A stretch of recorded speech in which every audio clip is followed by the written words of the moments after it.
They say family frames who you become. Mine taught me to disappear. For 20 years, I watched from the shadows as my stepsister Vanessa became the golden child, celebrated, cherished, seen. When her wedding invitation arrived, addressed in cold, impersonal script, I wasn't surprised. Just another formality to maintain appearances. What they didn't know is that I held a secret powerful enough to shatter their perfect façade. I wouldn't be attending the lavish ceremony, wouldn't beg for a seat at a table they never set for me. Instead, I packaged my truth in a small velvet box and sent it with a note, 7 words that would ensure they'd finally see me. After all, the quietest person in the room isn't always the weakest. Just before we get back to it, I'd love to know where you're watching from today, and if you're enjoying these stories, make sure you're subscribed because tomorrow's special episode is one you definitely don't want to miss. I was 5 years old when my father remarried.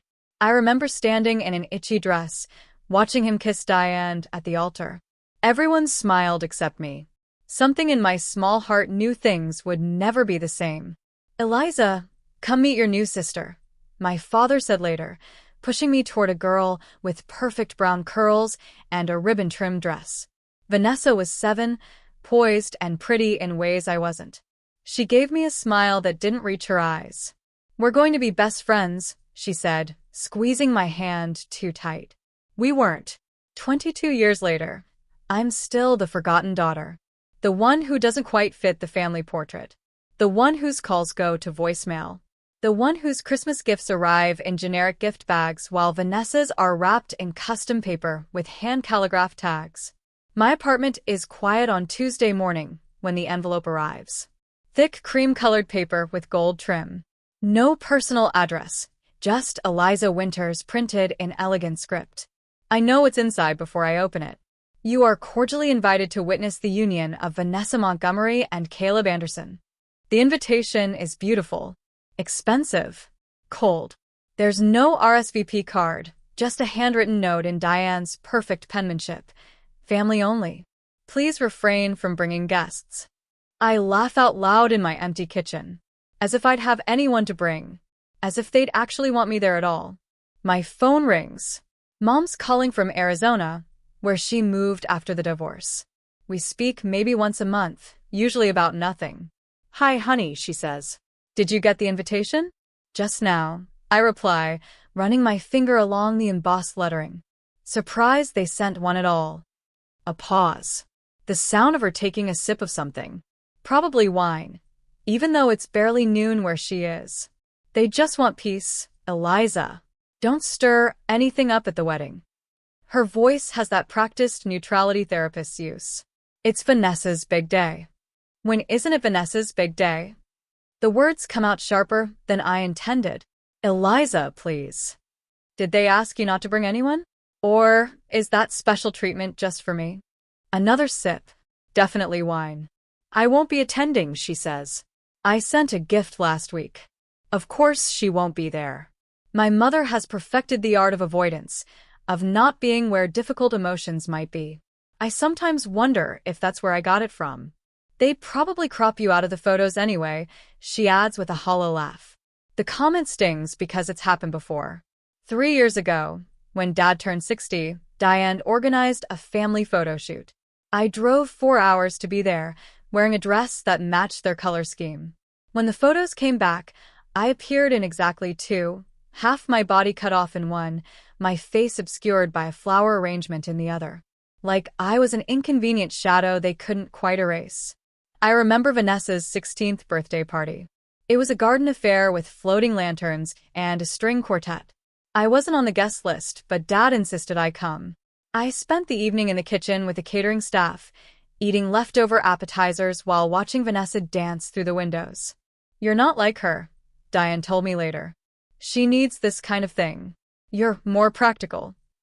What she meant was, Vanessa belongs in the light. You belong in the background. There was a moment, right after college, when I thought things might change. I had just started my photography business. Vanessa, newly graduated herself, asked me to take some professional headshots for her social media. "These are amazing," she said when I showed her the edits. For once, she seemed genuinely impressed. But then, when she posted them online, new headshots by a local photographer. Not my sister. Not even my name. Just a local photographer. As if acknowledging my existence would somehow diminish her shine. I remember confronting her about it once. We were in her childhood bedroom, which remained untouched even after she moved out, a shrine to the golden child. I was helping her sort through old clothes for donation. "Why do you always act like I'm not really part of the family?" I asked. She looked at me with something like pity. "You're not really one of us, Eliza. You're like, adjacent family. Adjacent family." The words rattled in my head for months afterward. Now, staring at this wedding invitation, those words return. This isn't a genuine invitation. It's an obligation of formality. They're inviting me because not inviting me would look bad. I pull out my phone and scroll through Instagram.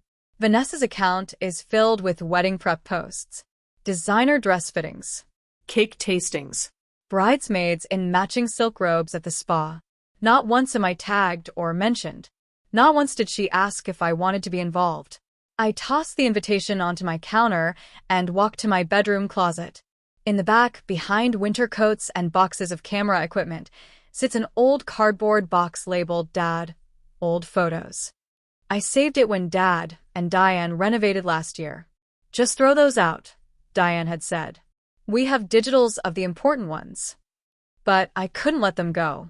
Those photos from before Diane, before Vanessa, before I became invisible, they're proof I existed in his world once. That I mattered. I flipped through faded Polaroids and glossy prints. Dad holding me on his shoulders at the beach.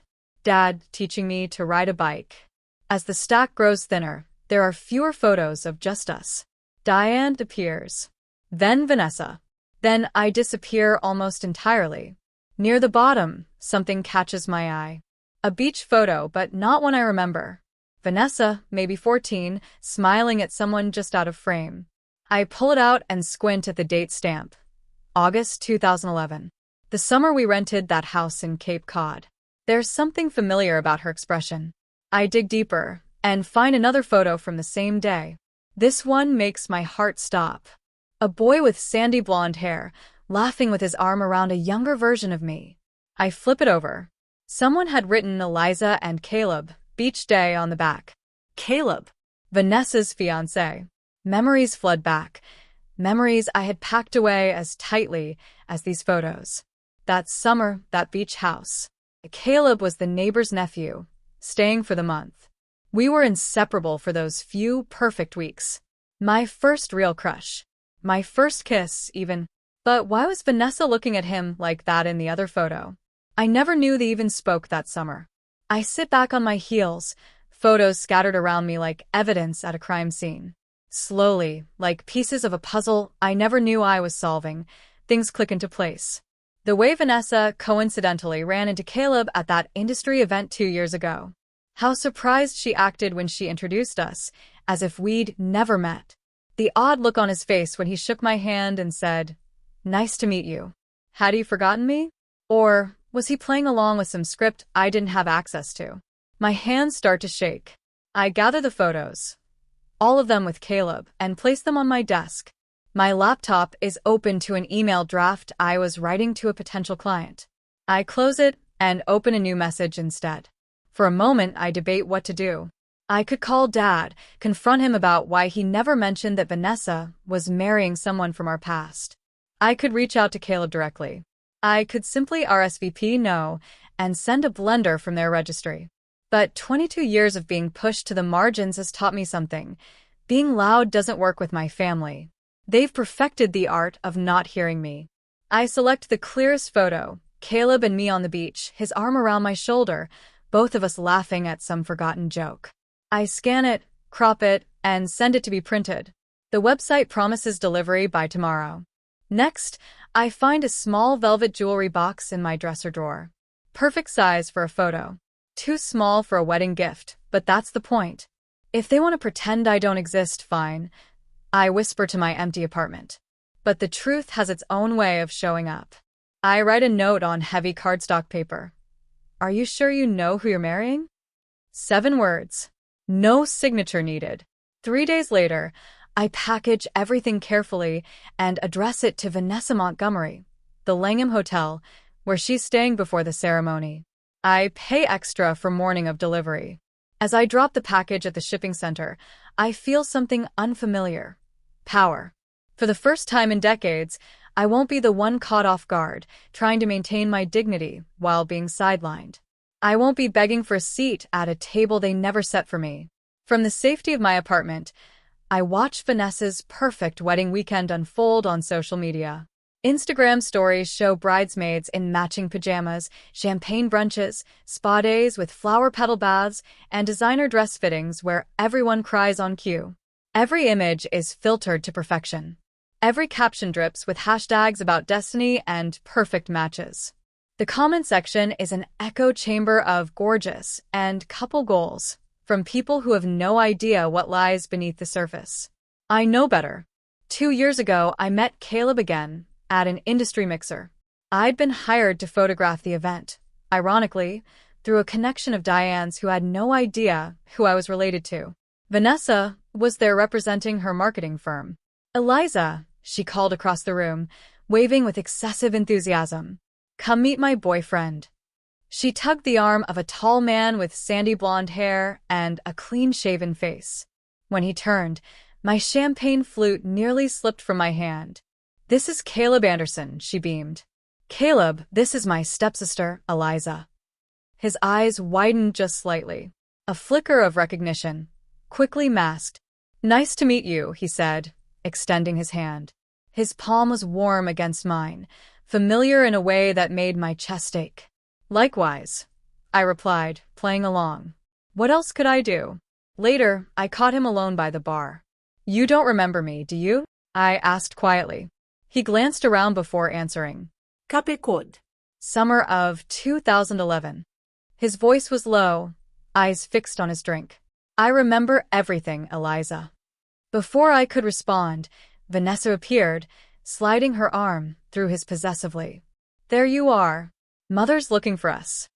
She didn't even acknowledge me as she pulled him away. Now, scrolling through wedding prep photos, I wonder if Caleb ever told her about our past.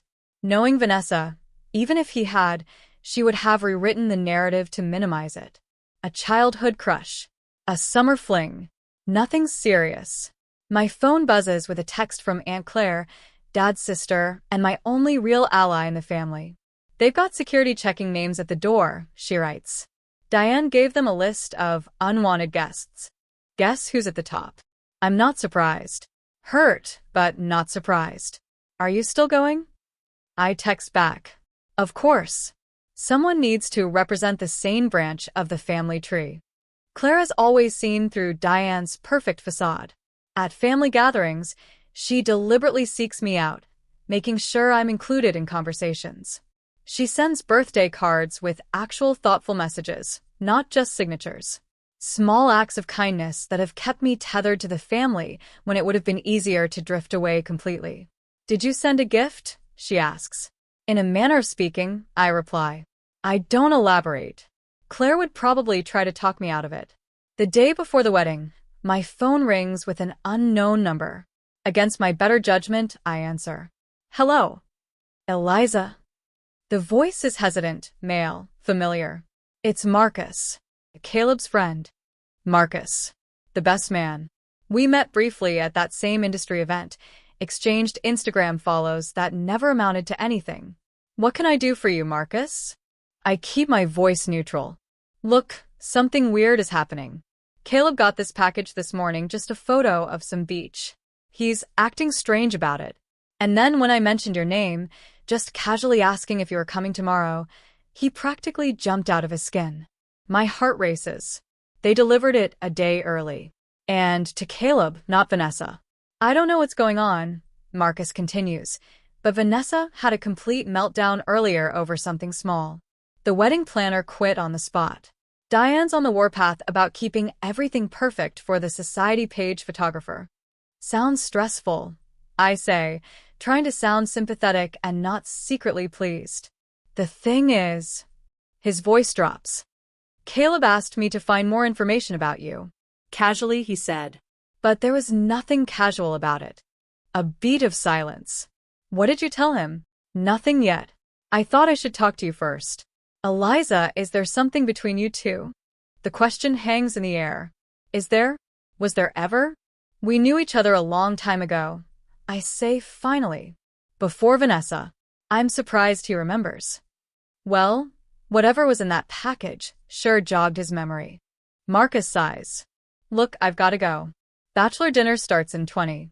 Just, if there's something I should know, as his best man, now would be the time. I think about the photo I sent, the note, the bomb I've placed in their perfect day. Just make sure he's marrying the right person for the right reasons, I say. That's all I care about. After we hang up, I sit in my silent apartment, wondering if I've gone too far. Or not far enough. That evening, Claire calls. I'm at the rehearsal dinner, she whispers. It's a disaster. What's happening? I ask, ignoring the guilty flutter in my stomach.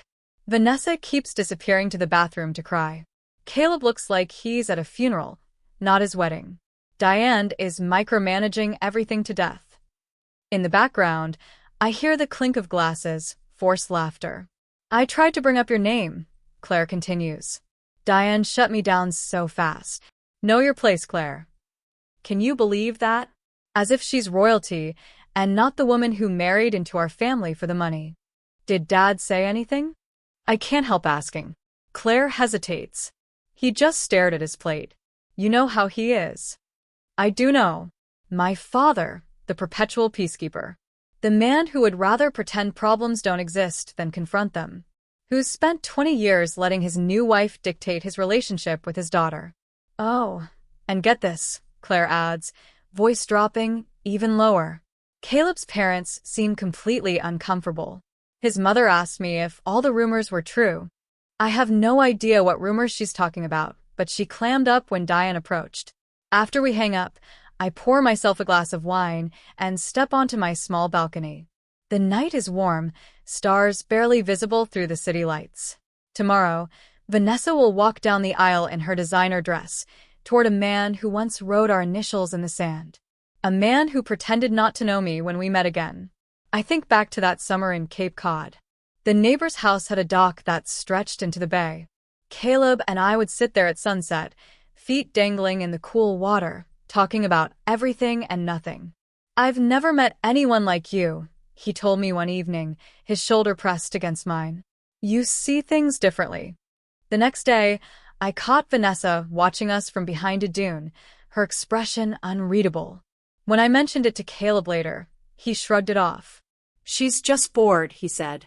Ignore her. But Vanessa was never just bored. She was calculating always. I should have recognized the look in her eyes for what it was. Not curiosity, but coveting. The day of the wedding arrives sunny and clear. Perfect weather for the outdoor ceremony at the Botanical Gardens. I've turned off social media notifications, needing distance from the flood of wedding content. At 11:42 a.m., my phone rings. It's Claire again. Eliza, she says, her voice tight with urgency. You need to come here. Now. Everything's falling apart. What happened? I ask, already knowing. That box you sent, it finally got to Vanessa, right before the ceremony. My mouth goes dry. And all hell broke loose. She threw it at Caleb. He ran after her. The guests are all just sitting here, and, oh God, Diane's screaming at someone in the bridal suite. In the background, I hear the chaos, raised voices, hurried footsteps, the murmur of confused guests. Claire, what was in that box? I ask, playing dumb. A photo. You and Caleb as teenagers. Kissing. She pauses. Eliza, what have you done? What have I done? I've thrown a match into a pool of gasoline. I've brought a decade of secrets into the light. I'll be there in 20 minutes, I tell her, already reaching for my keys. What happens next will change everything, not just for Vanessa and Caleb, but for me. For all of us. I never wanted to ruin a wedding. I just wanted them to see me, to acknowledge that I exist, that I matter, that I have a history with the very man about to become part of their precious family. As I drive toward the Botanical Gardens, my hands steady on the wheel, I rehearse what I'll say when I arrive. The explanations, the apologies, the declarations. But in the end, I settle on the simplest truth. I didn't come to ruin your wedding. I came to remind you what a real one looks like. The botanical garden is eerily quiet when I arrive. The ceremony was scheduled for noon. It's now almost 1. Guests mill about in confused clusters, whispers passing between champagne flutes and delicate hors d'oeuvres.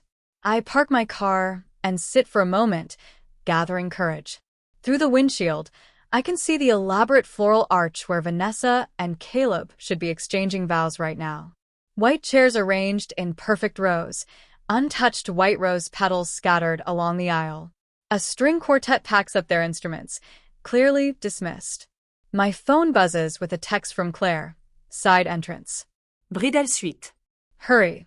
I slip into the garden through a service door, avoiding the main entrance where Diane might have posted her security detail. My heels sink into the soft ground as I navigate around hedges and past confused waitstaff carrying trays of untouched food. The bridal suite is a converted greenhouse, all glass walls now covered with flowing white fabric for privacy. As I approach, I hear Vanessa's voice, high and strained. How could you do this to me? On my wedding day. Through a gap in the curtains, I see her standing in her wedding dress, a custom-made creation that probably cost more than my car. Her perfect updo is coming loose, mascara tracking down her cheeks. In her hand is the velvet box, crushed from being squeezed too tight. Caleb stands a few feet away, his bow tie undone, looking shell-shocked. Between them, on a glass coffee table, lies the photo. My teenage self and Caleb, lip-locked on that Cape Cod beach, sunset turning our hair to gold. I didn't know she sent it, Caleb says, his voice hoarse. I swear. Don't lie to me. Vanessa hurls the crushed velvet box at him. It bounces harmlessly off his chest. You've been lying since we met. Oh, I've never been to Cape Cod. No, I don't remember meeting your stepsister. Lies. I should feel triumphant. This was exactly what I wanted. The perfect day ruined, their perfect façade cracked wide open. Instead, I feel hollow watching the scene unfold. Diane notices me first. She's standing in the corner, phone in hand, probably trying to damage control with the wedding planner or the society page reporter. You, she hisses, face contorting with rage. How dare you show up here after what you've done? The room falls silent. All heads turn toward me. Vanessa's face flushes red beneath her streaked makeup. Caleb's eyes widen. Eliza, he whispers, and something in his voice makes my heart constrict. I got a call, I say simply, looking at Claire, who stands by the doorway clutching her purse like a shield. I heard there was a problem. Vanessa laughs, a brittle sound like breaking glass. A problem? You sent my fiancé a photo of you two kissing. On my wedding day. I sent it to you. I correct her calmly. Not him. Interesting that it ended up in his hands instead. The room shifts uncomfortably. Someone must have intercepted it. Marcus, maybe? Or was Diane screening all gifts, afraid of exactly this kind of disruption? What does it matter who she sent it to? Diane steps forward, positioning herself between me and Vanessa, like she always has. This was a deliberate attempt to ruin your special day, because she's always been jealous of you. I want to laugh at the simplicity of her interpretation. As if this were about sibling rivalry over toys or attention. As if 20 years of systematic exclusion could be reduced to petty jealousy. This isn't about jealousy, I say. It's about truth. I turn to Caleb. Why did you pretend not to know me when Vanessa introduced us 2 years ago? We spent an entire summer together. My first kiss was with you on that beach. I point to the photo. You wrote me letters after we left Cape Cod. For months. Then they just stopped. Caleb looks genuinely confused. I wrote you every week for a year. You never answered. Eventually, your dad called my parents and said to stop contacting you. Said you weren't interested. The room spins slightly. Dad did what? As if summoned by my thoughts, my father appears in the doorway, behind Claire. He looks older than his 63 years in this moment, face gray and drawn. Dad. My voice cracks on the word. Did you tell Caleb's family to leave me alone? He can't meet my eyes. Diane thought it was for the best. You were so young. Long distance never works at that age. Diane thought. The pieces click into place with sickening clarity. I turned to my stepmother. You intercepted his letters, didn't you? For once, Diane doesn't have a quick answer. Her silence is confirmation enough. You are 15, she finally says, lifting her chin. It was puppy love. Nothing serious. It wasn't your decision to make. I take a step toward her, years of suppressed anger bubbling to the surface. Those were my letters. My relationship. My choice. You always did this, Vanessa suddenly says, but she's not looking at me. She's looking at her mother. You always decided who was good enough for us. Who fit the image. Diane's perfectly made-up face hardens. I was protecting you both. Protecting us? Vanessa laughs again, that same brittle sound. You were controlling us. Like you always do. She turns to Caleb, a new realization dawning on her face. She was the girl you told me about, wasn't she? The one you couldn't forget. Your one that got away. It was Eliza. Caleb nods slowly. I never made the connection. The Eliza I knew had a different last name. And when you introduced us, she played along like we'd never met, so I thought maybe I was wrong. I changed my name after college, I explain. Started using Mom's maiden name professionally. Winters, not Montgomery. And I played along because you did, Caleb says, looking at me with a mixture of confusion and dawning understanding. I thought maybe it was awkward for you, or you didn't want Vanessa to know about our past. I didn't want to cause a scene, I admit. It's what I've been trained to do my whole life with this family. Keep quiet. Don't rock the boat.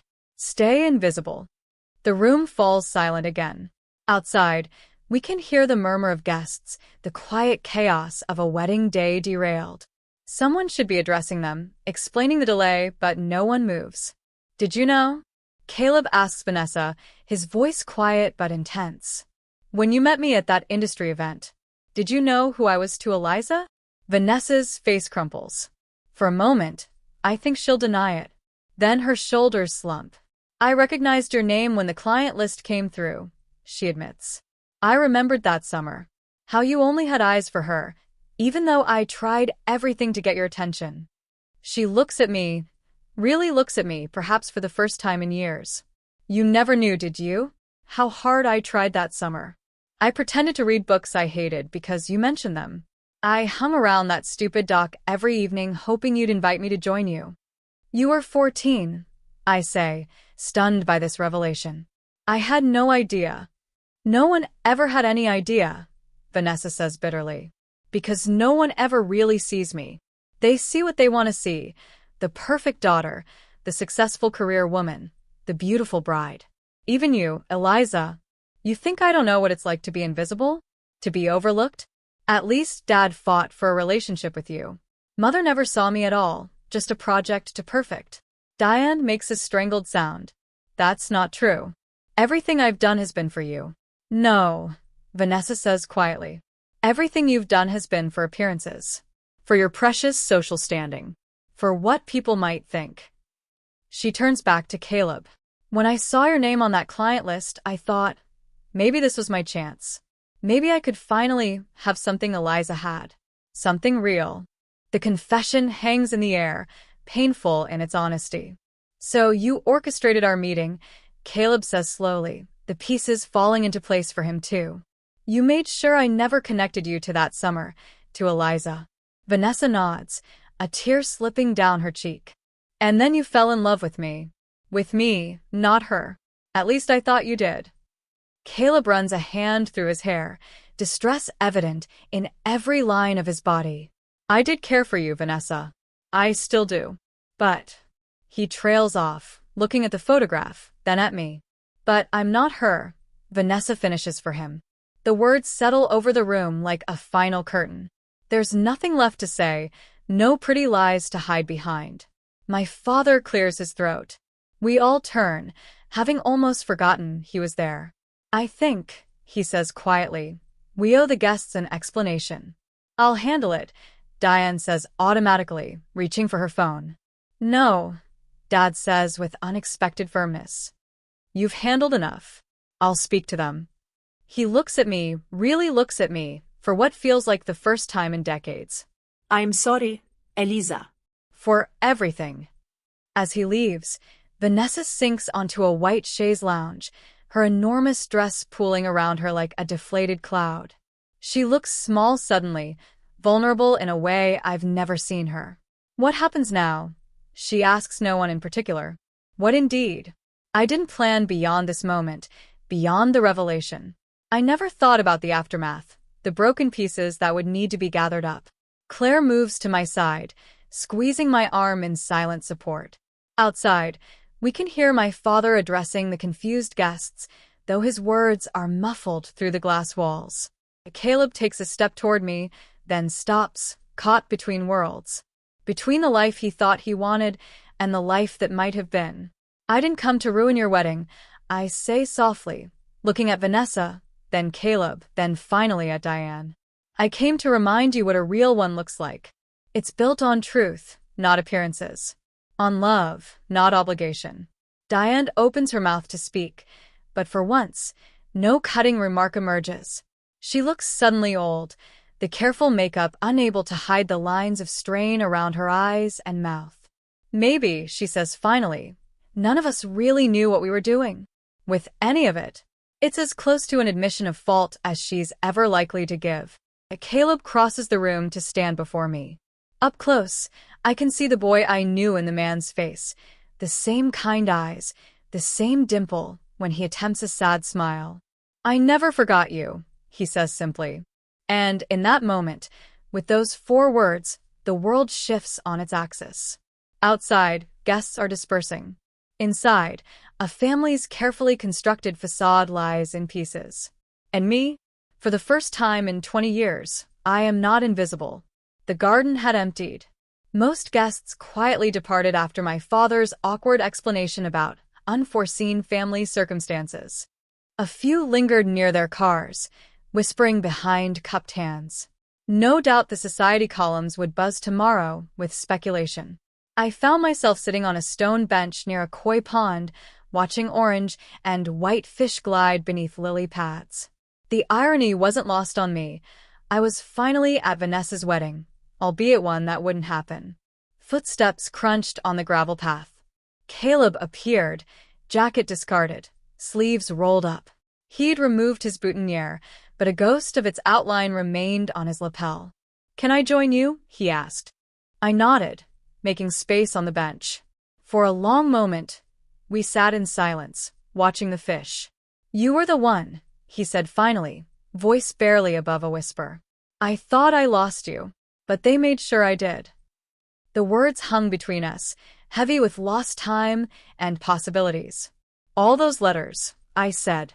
"I never knew. 52 of them. One every week for a year." His fingers twisted together in his lap. Some were just updates about school. Others were more important. "Did you ever wonder why I didn't write back?" He gave a small, sad smile. "At first, I thought maybe the distance was too much. Then your father called and said you weren't interested in continuing whatever we had. I figured you'd moved on." My chest ached thinking of him waiting for responses that would never come. Of Diane intercepting each letter, perhaps reading them before destroying them. Of my father making that call at her insistence. I waited by the mailbox every day that first month back from Cape Cod. I admitted. Eventually, I stopped expecting anything. A breeze rustled through the garden, carrying the scent of roses and disappointment. "What happens now?" I asked, echoing Vanessa's earlier question. "I don't know," Caleb replied honestly. Everything I thought was true about the last 2 years wasn't. Inside the bridal suite, visible through the glass walls, Vanessa sat alone.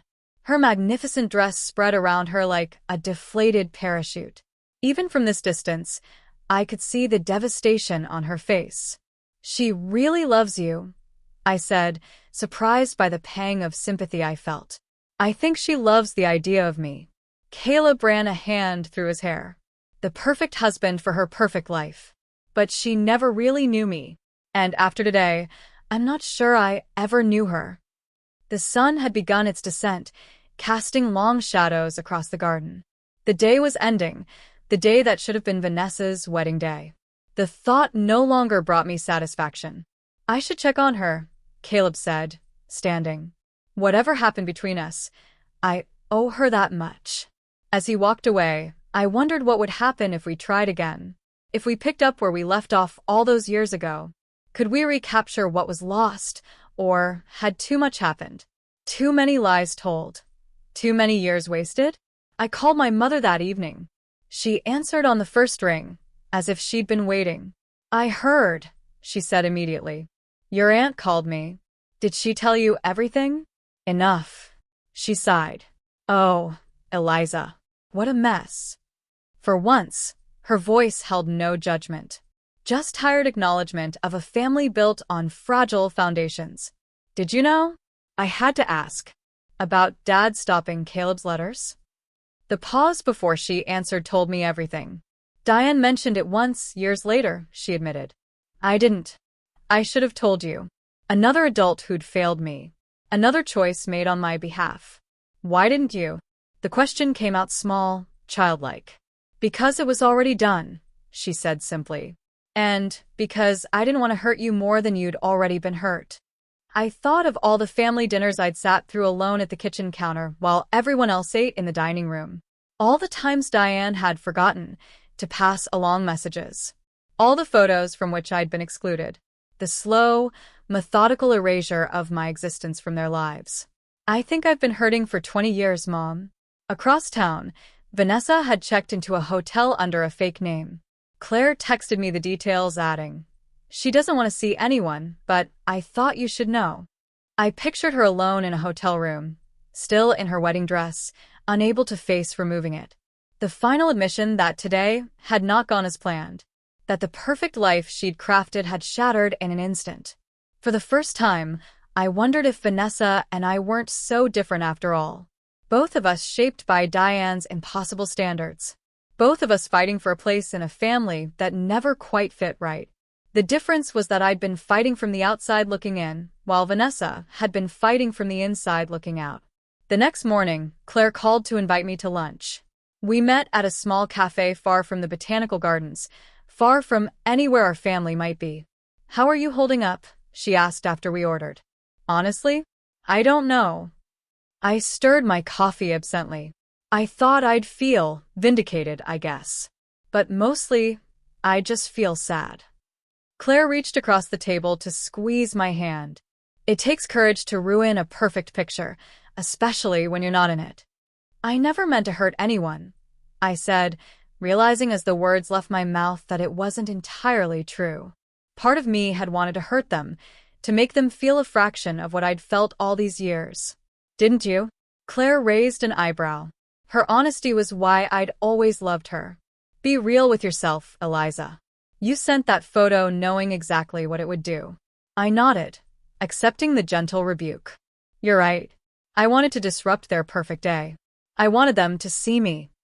Well, mission accomplished. Claire took a sip of her tea. No one can ignore you now. After lunch, I drove past my father's house, slowing as I approached. The driveway was empty. No cars, no movement behind the windows. I wondered where they were, what conversations were happening without me. My phone buzzed with a text from an unknown number. It's Caleb. Can we talk? Not about yesterday. About everything else. I stared at the message, thumb hovering over the keyboard. Finally, I typed. When? Now? There's a coffee shop on Maple Street. Corner table. 20 minutes later, I sat across from him, 2 untouched coffees between us. He looked different in jeans and a simple blue shirt, less the polished groom, more the boy I'd known. I went to see Vanessa this morning, he said. She's processing. That's putting it mildly, I replied. She told me something I didn't know. He looked up from his coffee. That photo? The one you sent? There were others from that day. Photos of her watching us from behind the dunes. I remembered noticing her once or twice that summer, always at a distance, always watching. I didn't know she kept them all these years, I said. She didn't just keep them. She looked at them. Often. He shook his head. She had an entire box of mementos from that summer. Ticket stubs from movies we never saw together. A map of the beach house where we stayed. Notes about things I liked, things I said. A chill ran through me despite the warm cafe air. That's obsessive. He nodded. That's what scares me. She built this whole relationship on a foundation I never knew existed. On watching us that summer and deciding she wanted what you had. We sat in silence, digesting the revelation. It cast everything in a new, unsettling light. What about your friend Marcus? I asked. Was he the one who intercepted the package? Caleb grimaced. Yeah. He thought he was helping, giving me a chance to deal with it before Vanessa saw it. He laughed humorlessly. Some best man. In the corner of the cafe, a TV played a local news channel. The anchor's voice suddenly caught my attention. Wedding of prominent marketing executive Vanessa Montgomery was abruptly canceled yesterday under mysterious circumstances. Caleb followed my gaze. It's already news. Social media's going crazy with speculation. Great, I muttered. Just what we needed, public scrutiny on our family drama. Diane's in damage control mode, he continued, releasing a statement about mutual decision and private family matters. Of course she was. Appearances above all else. I need to know something, I said, meeting his eyes directly. If you hadn't seen that photo, if the wedding had gone ahead, would you have been happy? He considered the question carefully. I would have believed I was happy, he answered finally. But I would have been living someone else's version of my life. As the sun dipped toward the horizon, painting the cafe in warm golden light, we talked about everything we'd missed. His college years studying engineering, my struggle to establish my photography business, the places we'd traveled, the books we'd read, the people we'd become. With each story, each laugh, each moment of easy silence, I felt something shifting between us. Not quite rekindling, not yet, but a recognition of possibility. Everything started with this, he said, pulling the crumpled photo from his wallet. The edges were worn, as if he'd handled it repeatedly since yesterday. Two teenagers on a beach, unaware of how that single summer would echo through their lives for years to come. Maybe, I suggested cautiously, everything can start again with it too. 3 days after the wedding that wasn't, I woke to my phone buzzing incessantly. 17 missed calls. 43 text messages. Hundreds of Instagram notifications. Have you seen it? Claire's text stood out among the rest. Seen what? I replied, still half asleep. She sent a link to a TikTok video. The preview image showed the botanical gardens, decorated for Vanessa's wedding. I clicked, heart racing. The video began with guests seated, waiting for the ceremony. Then came raised voices from the bridal suite. The camera shakily panned to show me walking into the garden, then zoomed in as I spoke to Vanessa near the entrance, catching my words with surprising clarity. I didn't come to ruin your wedding. I came to remind you what a real one looks like. The clip ended abruptly. The caption read, Wedding drama. Bride's sister stop ceremony with secret photo of groom. #wedding fail, #family drama, #secret lover. It had 3.7 million views. And counting. Oh my God. I whispered to my empty apartment. My phone rang, Caleb. I'm guessing you've seen it, he said when I answered. Just now. How bad is it? Bad. It's everywhere, TikTok, Twitter, Instagram. People are making up wild stories about what happened. Do they know who we are? Our names? Not yet, but it's only a matter of time. Someone will recognize Vanessa from her social media. She's got what? 30,000 followers. I checked Instagram again. My photography account, usually lucky to get 50 likes per post, had gained thousands of followers overnight. My most recent upload, a simple black and white cityscape, had hundreds of comments. Are you the wedding girl? OMG, spill the tea, sis. Tell us what was in the mystery box. I closed the app, feeling sick. This wasn't what I wanted. A private family reckoning, yes. A viral internet sensation? Absolutely not. Vanessa must be devastated, I said. She's gone dark. Deleted all her social accounts this morning. Diane's lawyers are trying to get the original video taken down, but you know how that goes. It's already been reposted hundreds of times. By noon, someone had indeed identified Vanessa. Her name began trending. Marketing firms she'd worked with released generic statements about respecting privacy during this difficult time. Brand sponsorships she'd carefully cultivated began quietly disappearing from her portfolio website. That afternoon, my doorbell rang. When I answered, a delivery person handed me a thick manila envelope. No return address, but the handwriting was unmistakable, Diane's perfect cursive.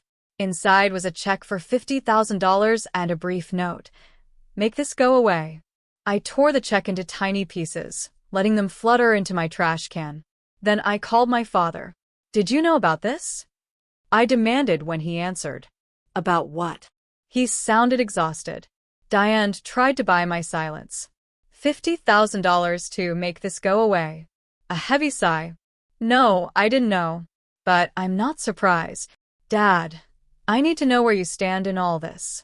Because right now, it feels like I'm still fighting this battle alone.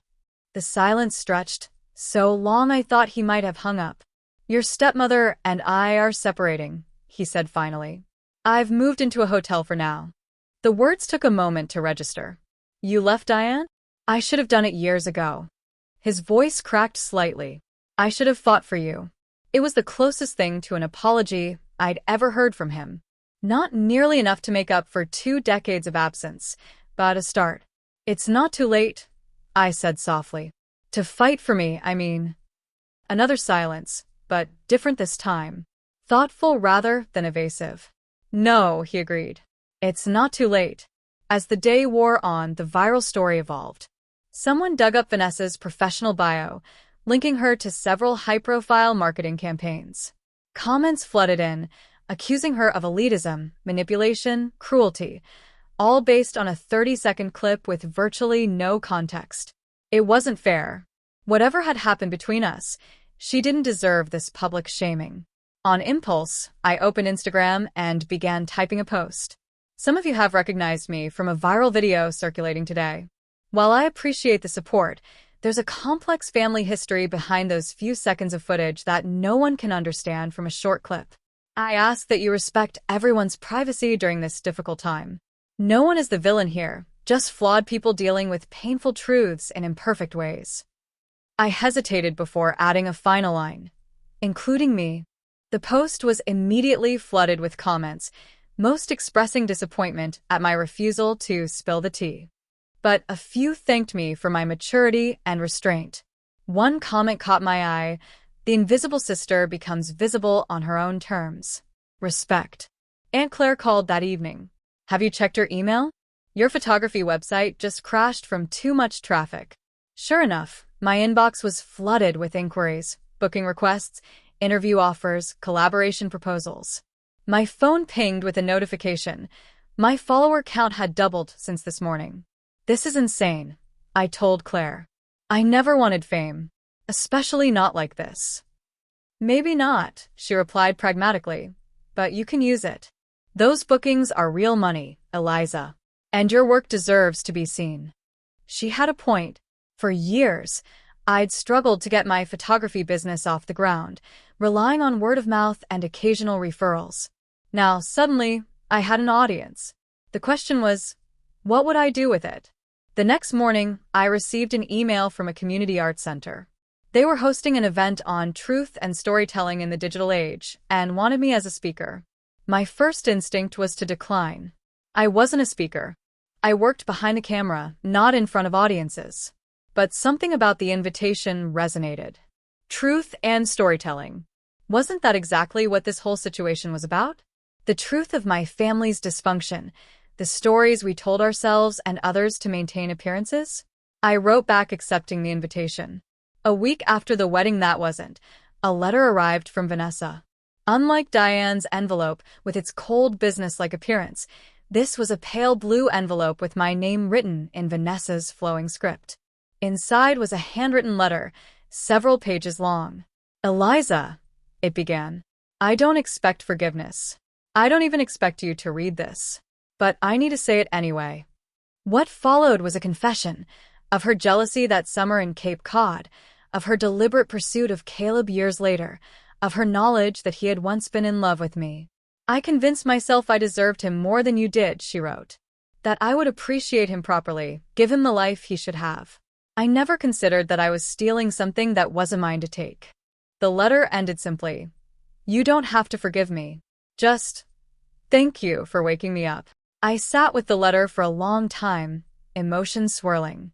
Then I picked up my phone and texted her. I got your letter. When you're ready to talk, really talk, I'll be here.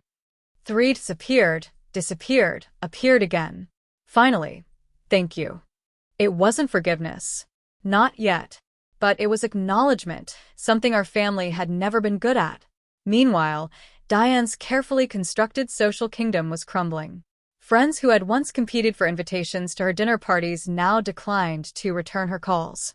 The charity board she chaired asked her to step back temporarily. Her interior design clients began canceling contracts. I took no pleasure in her downfall. After all, what had her pursuit of status brought her? A failing marriage, an estranged stepdaughter, a daughter in hiding, and now, social ostracism. In a strange way, I pitied her, but I would not help her. When she called, begging me to make a public statement supporting her version of events, I declined. You can't buy your way into my life anymore, I told her. Not with money, not with promises. She hung up without another word. As for Caleb, we were taking things slowly. Coffee once a week. Long walks in the park. Getting to know each other as adults, not just as the teenagers we once were. I ended things officially, he told me during one of our walks. Made a public statement to stop the rumors. What did you say? He looked embarrassed. That I proposed to the wrong woman because I believed a lie. It's dramatic, I know. I laughed. This whole situation is dramatic. We couldn't make it up if we tried. Would you have? Made it up, I mean. For one of your stories. During our coffee dates, I told him about my amateur writing, stories I created to accompany my photography projects. Stories about overlooked people finding their voices. Maybe, I admitted. But I would have given it a happier ending. He reached for my hand, tentatively. Who says the story is ending?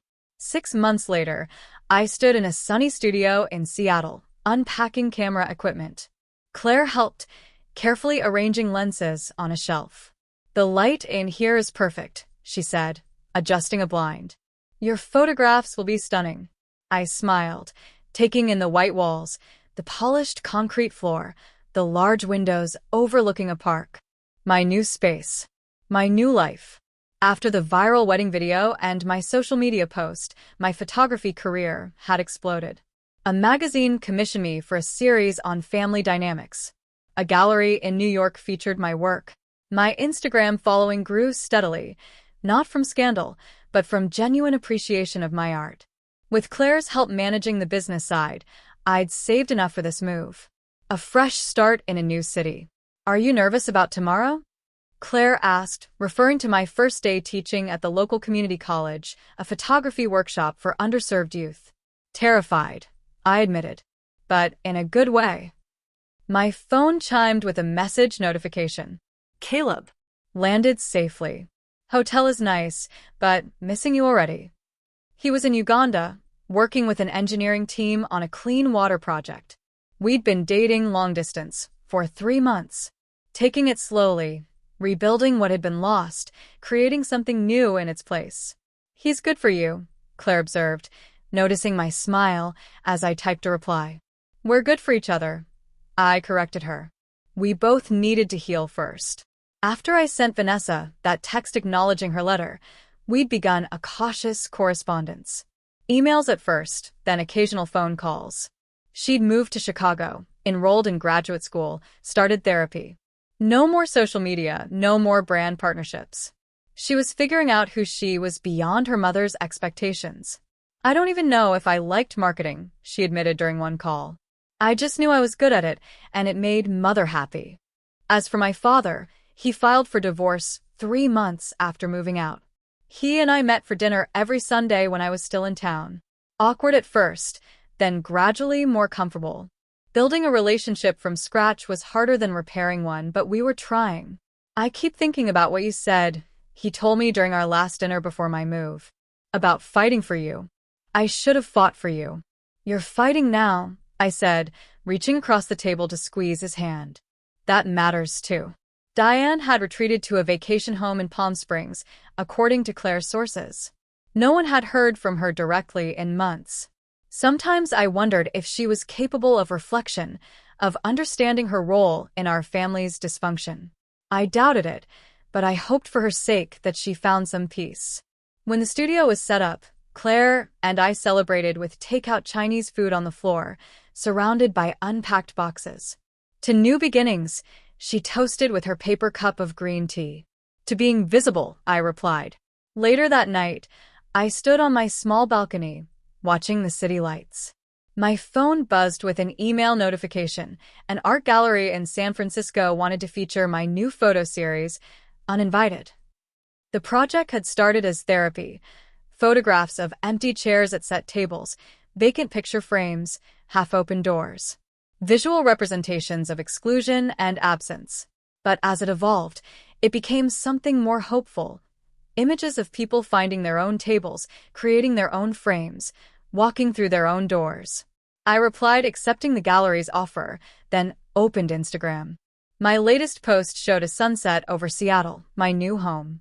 The caption read simply, "Building my own place." The comments were overwhelmingly positive. No more demands for gossip or drama. Just appreciation for the image, the light, the moment captured. One comment stood out. "So proud of your journey. Love, V. Vanessa." We still had a long way to go, but the fact that she could publicly support my happiness showed how far we'd both come. I picked up my camera, a habit when emotions became too intense to process. Through the viewfinder, the city looked different. More contained. More manageable. I adjusted the focus, capturing the twinkling lights against the darkening sky.